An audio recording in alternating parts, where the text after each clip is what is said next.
Samsung Pro here. So today we're going to be taking a look at the Galaxy J3 Prime in 2020. So this phone came out in 2017. It's almost 4 years old at this point, and we're going to be seeing how it holds up today. Alright, so the J3 Prime is running Android 7 Nougat, I believe that's what. Alright, so the next thing to note on the J3 Prime is the camera. It's pretty bad by today's standards. It's got a 5 megapixel rear camera, and for the front-facing camera, it's only 2 megapixels, so it's pretty bad pictures.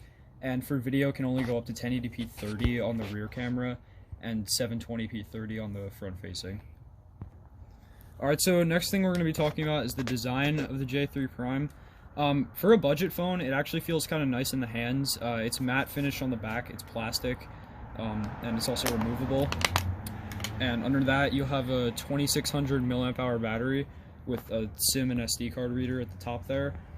And these front buttons here, on the flagship Samsung phones, these would light up normally, but as you can see, they don't change based off of what you're actually doing on here. So on the left side of the phone, you're going to have a volume rocker, and on the back here, you're going to have a weird like stripe thing with the camera and the flash, and a Samsung logo right under that. And then on the right side, you'll have a speaker on the side, which is interesting because most phones it would either be on the bottom or on the back, and the power button is right under that. And then finally on the bottom here, you have a 3.5mm jack, headphone jack, and a micro USB port, which kind of sucks, but because it's not USB-C, but whatever. So next thing I wanted to talk about was game performance. For test here, I just loaded up the newest version of Minecraft. But it's not horrible. Like, you can play this, but the frame rate is a little low. It's around like 30 FPS, I would say.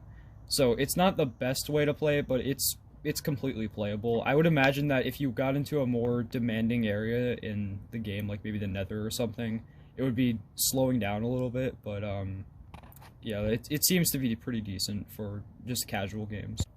Alright, so next thing I wanted to talk about is the speakers on here. So people were saying at the time that these were pretty good speakers for a budget phone, but they're not that great. I'll just play MKBHD. Hey, what's up? MKBHD here. Okay, hear me out. Alright, so another thing to note about this thing is that, right here I have the J3 Prime, but there's actually a version of this phone called the J3 Emerge. The J3 Prime was locked to T-Mobile and Metro PCS exclusively, but the J3 Emerge is literally the exact same phone, but it was exclusive to Sprint and Boost Mobile, so yeah. So another thing to note about the J3 and a lot of budget phones in this area of price, I guess, they don't have haptic feedback, so when you type words and stuff, it's just sounds, there's no like vibrate, and that also applies for the capacitive buttons down here. When you tap them, there's just no feedback, so yeah. Alright, and then finally the display. This is a 720p display, and honestly, it doesn't look bad in most cases, but in sometimes when I'm watching YouTube and stuff on here, God, when you fuck.